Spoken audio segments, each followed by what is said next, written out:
Hello everyone, स्वागत है आपका आपके अपने YouTube channel only Hindi classes में। नमस्ते सभी को। कैसे हैं सभी लोग? फ्रेंड्स अच्छे ही होंगे। तो फ्रेंड्स, आज का हमारा टॉपिक है आधुनिक भारतीय इतिहास। तो इसके क्वेश्चन आंसर देखेंगे और इम्पोर्टेंट जो इसके इम्पोर्टेंट पॉइंट हैं उनको देखेंगे। और ये class R O UP PCS S TET सभी के लिए इम्पोर्टेंट है, क्योंकि एस टेट का भी नोटिफिकेशन जारी हो गया है।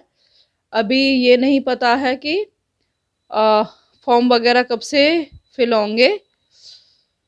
तो हम तैयारी करते हैं और देखते हैं क्वेश्चन आंसर के माध्यम से आधुनिक भारतीय इतिहास। फ्रेंड्स, इससे पहले जो वीडियो है उसमें क्वेश्चन नंबर 10 से पहले के जो क्वेश्चन आंसर और इम्पोर्टेंट पॉइंट हैं वो करा दिए गए हैं। तो हम शुरू करते हैं क्वेश्चन नंबर 10 से। सिख राज्य का अंतिम राजा कौन था? ए खड़क सिंह, बी शेर सिंह, सी नवनिहाल सिंह, डी दलीप सिंह। तो फ्रेंड, इसका सही आंसर हो जाएगा दलीप सिंह। और यहाँ आप देख सकते हैं इसका सही आंसर हो जाएगा डी।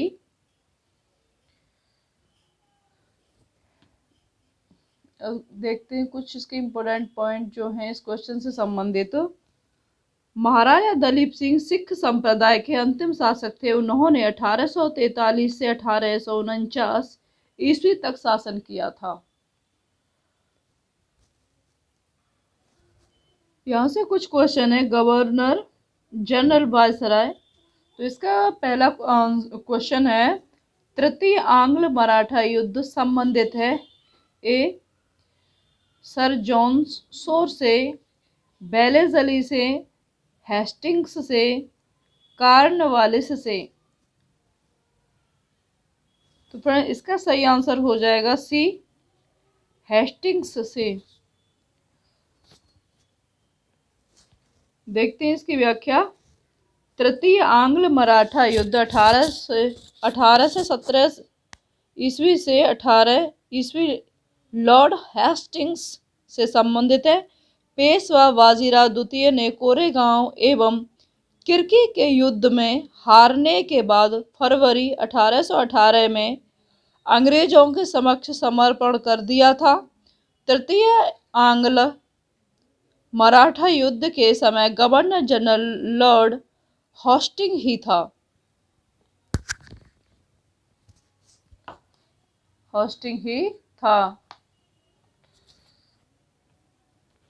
नेक्स्ट क्वेश्चन, निम्नलिखित में से किस वर्ष प्रयागराज उत्तर प्रदेश के किले पर अंग्रेजों का अधिकार स्थापित हुआ? ए 1790 ईस्वी, बी 1792 ईस्वी, सी 1796 ईस्वी, डी 1797 ईस्वी। तो इसका सही आंसर हो जाएगा डी 1797 ईस्वी। यहाँ इसका आंसर आप देख सकते हैं। तो इससे संबंधित जो व्याख्या है थोड़ी सी, अवध के नवाब सादत अली ने 1797 ईस्वी में प्रयागराज इलाहाबाद का किला अंग्रेजों को सौंप दिया था। क्वेश्चन नंबर 3 है, ब्रिटिश साम्राज्य में अवध का विलय हुआ था। ए वर्ष 1853 में, बी वर्ष 1854 में, वर्ष 1855 में, डी वर्ष 1856 में। तो इसका सही आंसर हो जाएगा वर्ष 1856 में। डी आंसर इसका सही हो जाएगा। और देखते हैं इस क्वेश्चन से संबंधित व्याख्या। लॉर्ड डलहौजी यानी डलहौजी 1848 से 56 ईस्वी ने अवध के नवाब वाजिद अली शाह पर कुशासन का आरोप लगाकर फरवरी 1856 में अवध का अंग्रेजी राज्य में विलय कर लिया था। डलहौजी ने अवध के विलय की योजना बहुत दक्षता पूर्वक बनाई। उसने अपने अधिकारियों को वहां के शासन की जांच करने के लिए भेजे। उन्होंने कुशासन के विषय में एक विस्तृत विवरण डलहौजी को भेजा, जिसे लंदन भेजकर डलहौजी ने अवध के विलय के लिए गृह सरकार की अनुमति प्राप्त कर ली थी। गृह सरकार को ब्रिटिश जनमत तैयार करने के बाद डलहौजी ने बहुत तत्परता से कार्य किया और अपने इस कार्य को डलहौजी ने उचित ठहराया।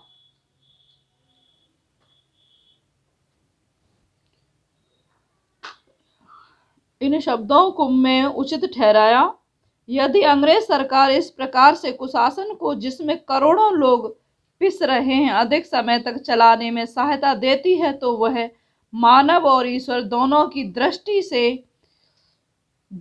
दृष्टि में दोषी होगी। अवध के अतिरिक्त डलहौजी के व्यापक सिद्धांत के अंतर्गत विलय किए गए प्रदेश सतारा 1848 ईस्वी, जैतपुर एवं संभलपुर में 1849 ईस्वी, बघाट 1850 ईस्वी, उदयपुर 1852 ईस्वी, झांसी 1854 ईस्वी, नागपुर 1854 ईस्वी तथा करौली 1855 ईस्वी थे। तो ये क्वेश्चन से संबंधित व्याख्या थी। क्वेश्चन नंबर 3 से संबंधित व्याख्या थी। Next question 4। क्वेश्चन नंबर 4 है, अवध सल्तनत के हिंदू नायब वजीर के संदर्भ में निम्नलिखित कथनों में कौन सा कथन सही है? ए, राजा टिकैत राय नवाब आसफउद्दौला के अर्थ मंत्री थे।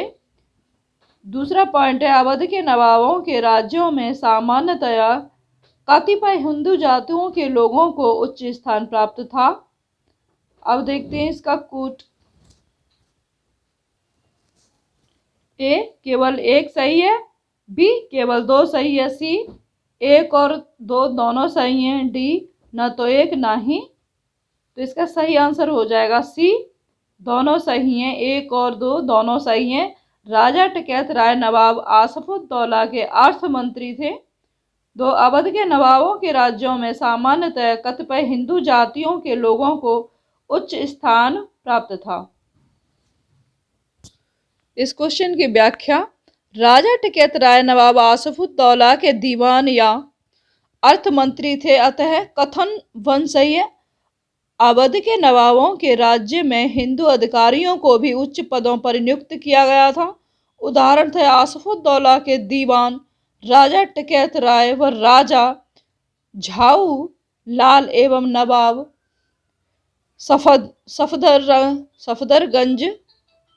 सफदरजंग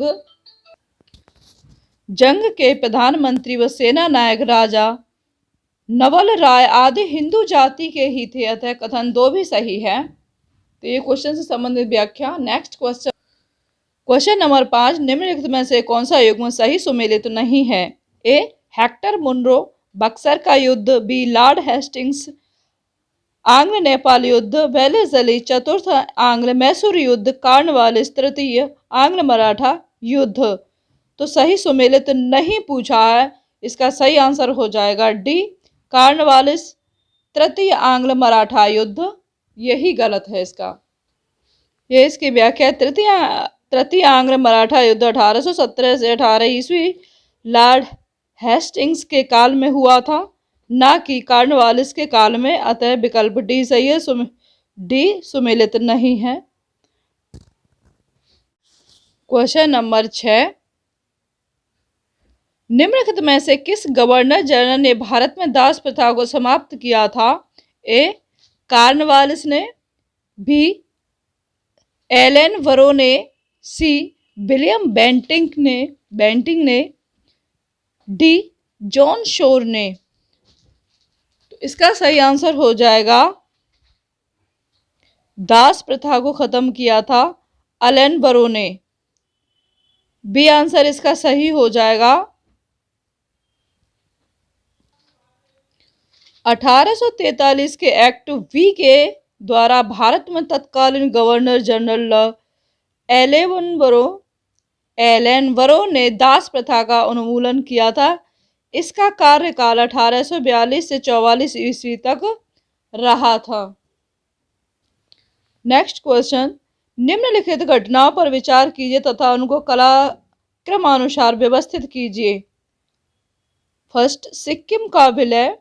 सेकंड, झांसी का विलय। थर्ड, पंजाब का विलय। फोर्थ, बर्मा का विलय। तो इससे सबसे पहले किसका विलय हुआ है, इसलिए इसको एक क्रम में लगाना है।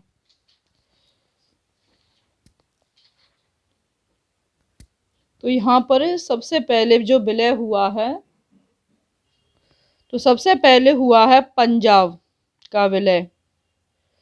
फिर इसके बाद हुआ है सेकंड, मतलब फर्स्ट यानी सिक्किम का विलय।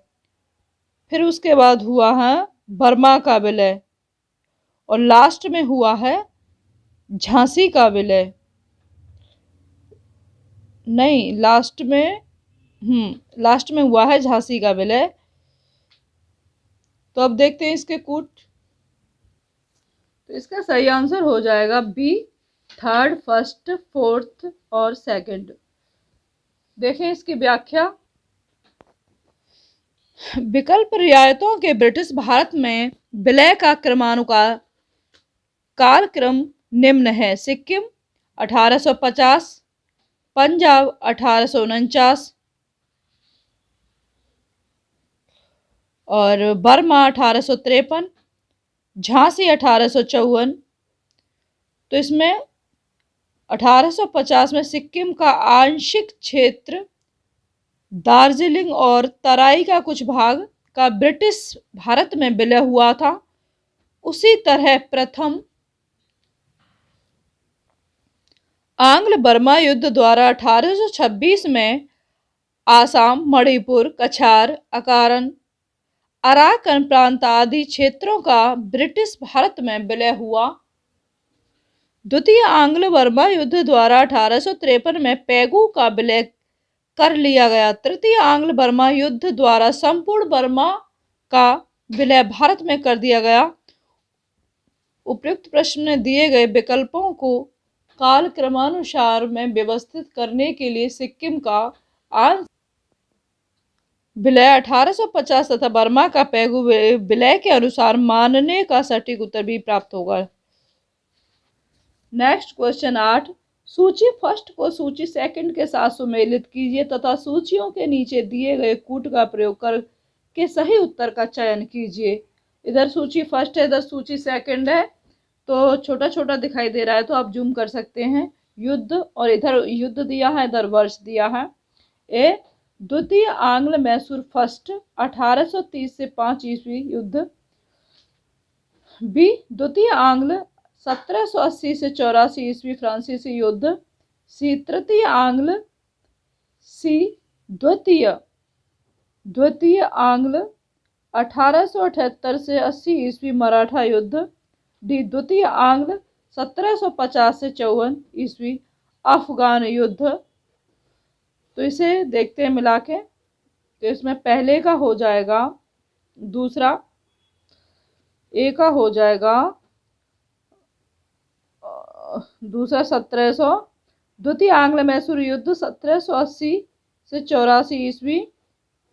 और बी का हो जाएगा चौथा, बी का चौथा है ये, द्वितीय आंग्ल फ्रांसीसी युद्ध 1750 से 54 ईस्वी। और सी का हो जाएगा फर्स्ट, सी का फर्स्ट हो जाएगा द्वितीय आंग्ल मराठा युद्ध 1803 से 5 ईस्वी। अब क्या डी बचा, इसका सीधा यही हो गया ये डी, द्वितीय आंग्ल अफगान युद्ध 1878 से 80 ईस्वी। तो यहाँ इसका सही आंसर हो जाएगा ए। देखते हैं इसकी व्याख्या। सही सुमेलन है युद्ध और वर्ष। द्वितीय आंग्ल मैसूर युद्ध 1780 से 84 ईस्वी। द्वितीय आंग्ल फ्रांसीसी युद्ध 1750 से 54 ईस्वी या 1749 से 54 ईस्वी। द्वितीय आंग्ल मराठा युद्ध 1803 से 5 ईस्वी। द्वितीय आंग्ल अफगान युद्ध 1878 से 80 ईस्वी। Next question 8-9। नेक्स्ट क्वेश्चन 9, निम्नलिखित में से सही सुमेलित नहीं है। कार्नवालिस स्थायी बंदोबस्त, वेलेस्ली सहायक संधि प्रणाली, हेस्टिंग्स द्वितीय आंग्ल मराठा युद्ध, विलियम बेंटिंक 1829 का 17वां रेगुलेशन। तो इसका सही आंसर हो जाएगा, नहीं पूछा है, हेस्टिंग्स द्वितीय आंग्ल मराठा युद्ध। द्वितीय आंग्ल मराठा युद्ध 1803 से 1805 ईस्वी के बीच वेलेस्ली के काल में हुआ था। हेस्टिंग के काल में तृतीय अंतिम आंग्ल मराठा युद्ध 1817 से 1818 ईस्वी हुआ था। तृतीय आंग्ल मराठा युद्ध में मराठों की पराजय के पश्चात हेस्टिंग ने पेशवा की गद्दी समाप्त कर दी तथा पश्चिम भारत में स्थित पेशवा का समस्त प्रदेश बंबई प्रेसिडेंट में सम्मिलित कर लिया। इसके अतिरिक्त कंपनी के बुंदेलखंड, मालवा तथा शेष भारत, जिस पर पेशवाओं का प्रभुत्व था, पर राजनैतिक अधिकार कर लिया। अन्य तीनों सुमेलित सही हैं। नेक्स्ट क्वेश्चन नंबर 10, निम्नलिखित में से कौन सा युग्म सही सुमेलित नहीं है। स्थानीय स्वशासन लिटिन, बी सहायक संधि वेलेस्ली, सी राज्य अपहरण नीति डलहौजी, डी स्थायी बंदोबस्त कार्नवालिस। सही सुमेलित नहीं है पूछा है तो स्थानीय स्वशासन ए, ये गलत हो जाएगा, लिटन का न। बाकी के तीनों सही हैं। सहायक संधि वेलेस्ली। देखें इसकी व्याख्या। रिपन के कार्यकाल में प्रस्तुत स्थानीय स्वशासन प्रस्ताव 1882 ईस्वी में भारत में आधुनिक स्थानीय स्वशासन का प्रारंभ माना जाता है। रिपन को स्थानीय स्वशासन का पिता कहा जाता है। बाकी के तीनों सही हैं तो इसका सही एक हो जाएगा, रिपन लिटन की जगह। क्वेश्चन नंबर 12, ब्रिटिश भारत में सैन्य बल पर केंद्रीय राजस्व का कुल कितना प्रतिशत व्यय होता था। ए 40%, बी 45%, सी 50%, डी 55%।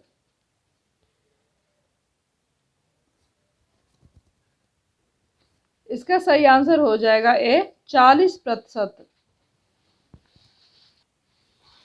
यद्यपि कि इस तरह के प्रश्न का उत्तर विवादित होता है, तथापि कई स्रोत ब्रिटिश भारत में औसतन सैन्य बल पर खर्च को केंद्रीय राजस्व का लगभग 40% मानते हैं।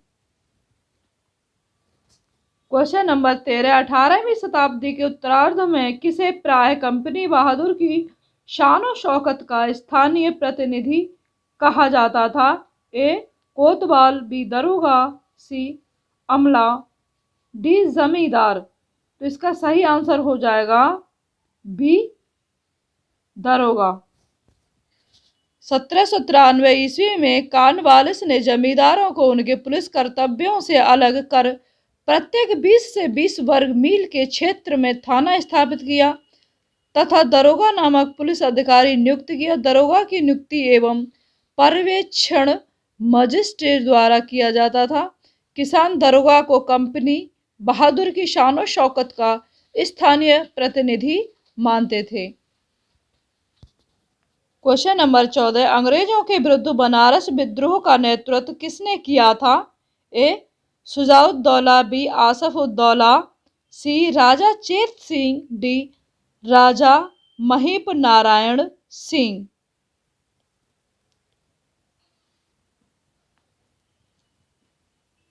इसका सही आंसर हो जाएगा सी राजा चेत सिंह। बनारस विद्रोह राजा चेत सिंह द्वारा 1781 ईस्वी में किया गया था। इस विद्रोह में तत्कालीन गवर्नर जनरल वारेन हेस्टिंग्स ने अपने सैनिकों के साथ भागकर चुनार के किले में शरण लिया था। नेक्स्ट 15, किस वायसराय की हत्या अंडमान निकोबार द्वीप समूह में जब वे भ्रमण पर थे एक दंडित अपराधी द्वारा की गई थी? कर्जन, ए कर्जन, बी रिपन, सी मेयो, डी मिंटो। तो इसका सही आंसर हो जाएगा सी मेयो। मेयो 1869 से 72 ईस्वी की हत्या अंडमान एवं निकोबार द्वीप समूह में भ्रमण के दौरान शेर अली नामक पठान द्वारा की गई थी। मेयो प्रथम वायसराय था जिसकी हत्या उसके कार्यकाल में की गई थी।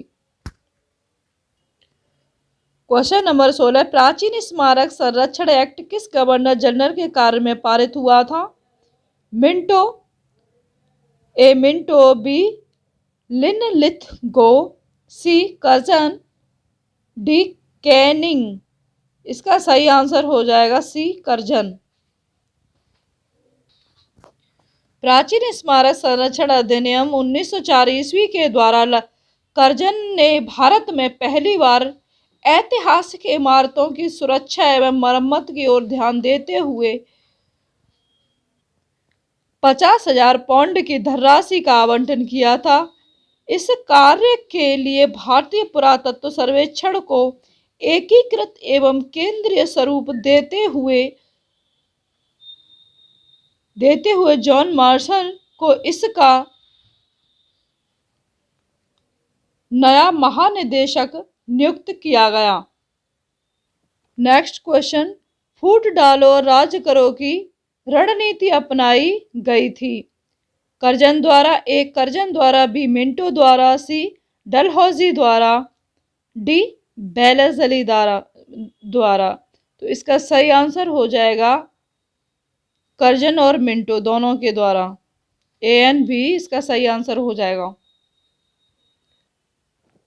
तो यहाँ आप देख सकते हैं ए एन बी। फूट डालो और राज करो की रणनीति कर्जन और मिंटो दोनों के द्वारा अपनाई गई थी। इस नीति के तहत मिंटो ने पृथक निर्वाचन प्रणाली को प्रोत्साहित किया। कर्जन के शासनकाल में ब्रिटिश सरकार ने स्पष्ट रूप से मुस्लिम समर्थक और हिंदू विरोधी नीति अपनाई।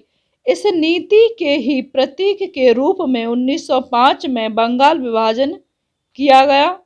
बंग का उद्देश्य प्रशासन की सुविधा उत्पन्न कराना नहीं था जैसा दावा किया गया था, बल्कि इसके दो स्पष्ट उद्देश्य थे, एक हिंदू मुस्लिम को लड़ाना और दूसरे नवजागृत बंगाल को चोट पहुंचाना। नेक्स्ट क्वेश्चन, ब्रिटिश भारत की राजधानी का कलकत्ता से दिल्ली स्थानांतरण किसके काल में क्रियान्वित हुआ? ए मिंटो, बी हार्डिंग, सी चेम्सफोर्ड, डी रीडिंग। तो इसका सही आंसर हो जाएगा हार्डिंग। बी आंसर इसका सही हो जाएगा हार्डिंग। वायसराय हार्डिंग के समय भारत की राजधानी का कलकत्ता से दिल्ली स्थानांतरण किया गया। वायसराय हार्डिंग ने 1911 ईस्वी में जॉर्ज पंचम एवं महारानी मैरी को भारत बुलाया तथा दिल्ली में भव्य दरबार का आयोजन किया, जिसे दिल्ली दरबार द्वितीय के नाम से जाना जाता है। इसी दरबार में बंगाल विभाजन को रद्द कर दिया गया तथा कलकत्ता से दिल्ली राजधानी के स्थानांतरण की घोषणा की गई। नेक्स्ट क्वेश्चन, अंग्रेजों ने रैयतवाड़ी बंदोबस्त कहाँ लागू किया था? A Bengal Presidency, B Madras Presidency, C Bombay Presidency, D Madras और बम्बई प्रेसिडेंसी। तो इसका सही आंसर डी हो जाएगा, मद्रास और मुंबई प्रेसिडेंसी। स्थायी भूमि बंदोबस्त या जमींदारी प्रथा के बाद अंग्रेजों द्वारा भारत में भू राजस्व वसूली हेतु लागू की गई दूसरी व्यवस्था रैयतवाड़ी व्यवस्था थी।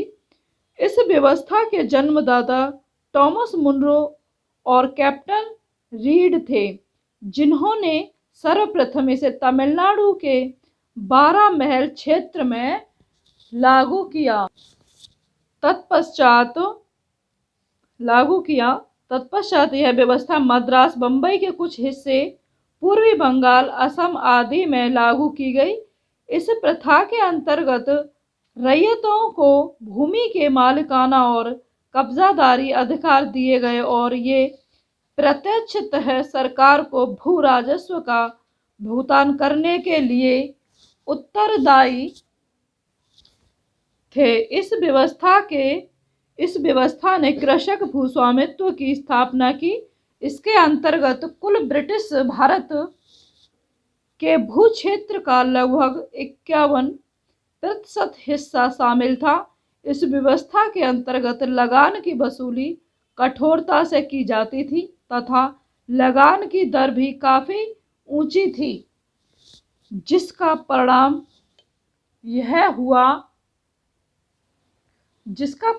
हुआ कि कृषक महाजनों के चंगुल में फंसता चला गया, जो कालांतर में महाजन और किसानों के मध्य संघर्ष का प्रमुख कारण बना। क्वेश्चन नंबर 20, निम्न में से किसने निकास के सिद्धांत का प्रतिपादन किया था? ए. दादाभाई नौरोजी, बी. गोपाल कृष्ण गोखले, सी. लोकमान्य तिलक, डी. मदन मोहन मालवीय। तो इसका सही आंसर हो जाएगा ए.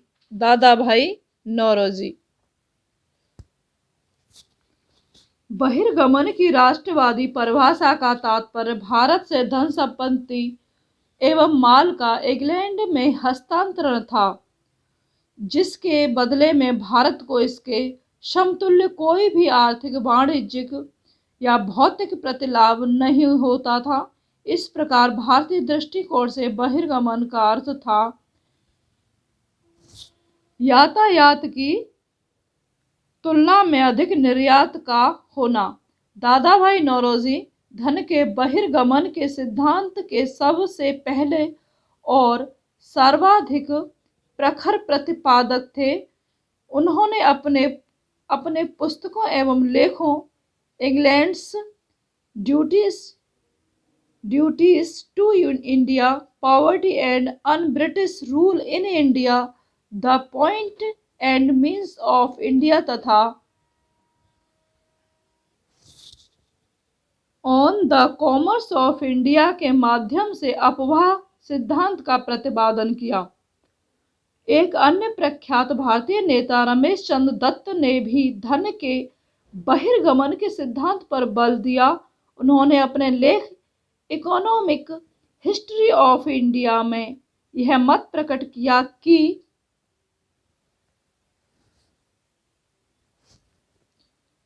सकल राजस्व का आधा भाग प्रतिवर्ष भारत से बाहर चला जाता है। भारतीय राष्ट्रीय कांग्रेस ने 1896 ईस्वी में अपने कलकत्ता अधिवेशन में आधिकारिक तौर पर बहिर्गमन के सिद्धांत को स्वीकार किया और उस समय कांग्रेस ने घोषणा की कि देश में पड़ने वाले अकालों और लोगों की निर्धनता का कारण वर्षों से लगातार चला आ रहा है धन का बहिर्गमन है। नेक्स्ट, किसने यह विचार किया था कि भारत में ब्रिटिश आर्थिक नीति घिनौनी है? ए.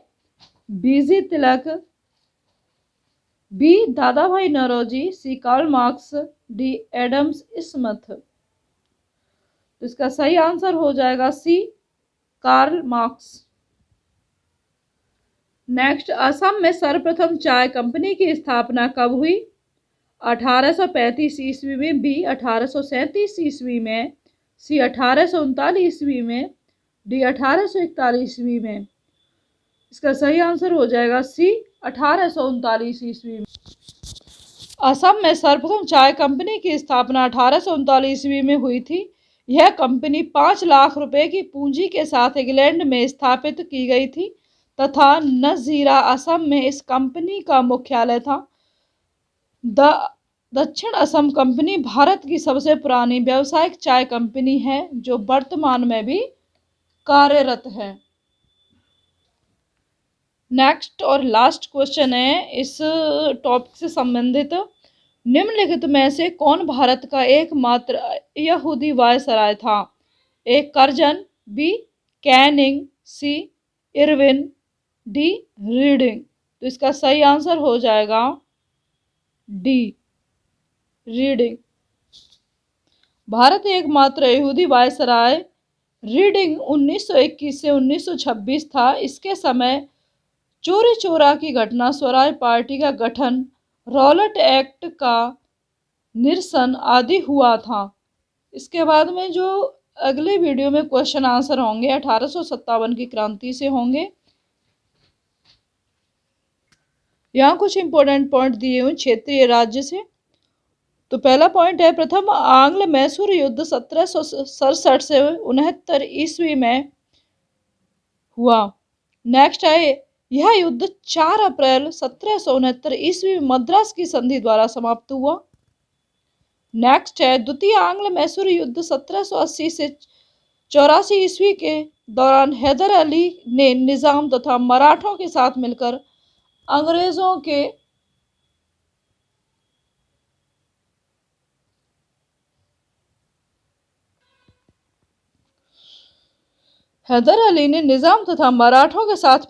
अंग्रेजों के विरुद्ध एक मोर्चा बनाया। टीपू सुल्तान ने श्रीरंगपट्टनम को अपनी राजधानी बनाया एवं यहाँ जैकोबिन क्लब की स्थापना की और उसका सदस्य बना। साथ ही उसने अपनी राजधानी में फ्रांस और मैसूर की मैत्री का प्रतीक स्वतंत्रता का वृक्ष रोपा। तृतीय आंग्ल मैसूर युद्ध 1790 से 92 का अवसान श्रीरंगपट्टनम की संधि मार्च 1792 द्वारा हुआ। टीपू सुल्तान चतुर्थ आंग्ल मैसूर युद्ध 1799 के दौरान अंग्रेजों से लड़ते हुए मारा गया। नेक्स्ट है, रणजीत सिंह ने कोहिनूर हीरा शाहसुजा से प्राप्त किया था। नेक्स्ट, 1793 में कॉर्नवालिस ने भूराज्य की स्थायी बंदोबस्त प्रणाली को प्रारंभ किया था। ये हमने क्वेश्चन आंसर में भी इन पॉइंटों को देख लिया है। नेक्स्ट है, रैयतवाड़ी व्यवस्था के जन्मदाता टॉमस मुनरो और कैप्टन रीड थे। नेक्स्ट, महलवाड़ी पद्धति में भू राजस्व व्यवस्था कृषक के साथ नहीं बल्कि प्रत्येक ग्राम अथवा महल जहांगीर का एक भाग के साथ स्थापित की जाती है। नेक्स्ट, भारतीय राष्ट्रीय कांग्रेस ने 1896 में अपने कलकत्ता अधिवेशन में आधिकारिक तौर पर बहिर्गमन के सिद्धांत को स्वीकार किया। नेक्स्ट पॉइंट है, दादा भाई नौरोजी 1825 से 1917 में 1865 में W.C. बनर्जी, मोहन घोष, फिरोज शाह मेहता आदि के साथ मिलकर लंदन इंडियन सोसाइटी का गठन किया। तो ये इम्पोर्टेंट पॉइंट थे। इसके बाद 1857 की क्रांति के क्वेश्चन और इम्पोर्टेंट पॉइंट इससे अगले वीडियो में होंगे। तो आई होप कि आपको ये वीडियो अच्छी लगी होगी।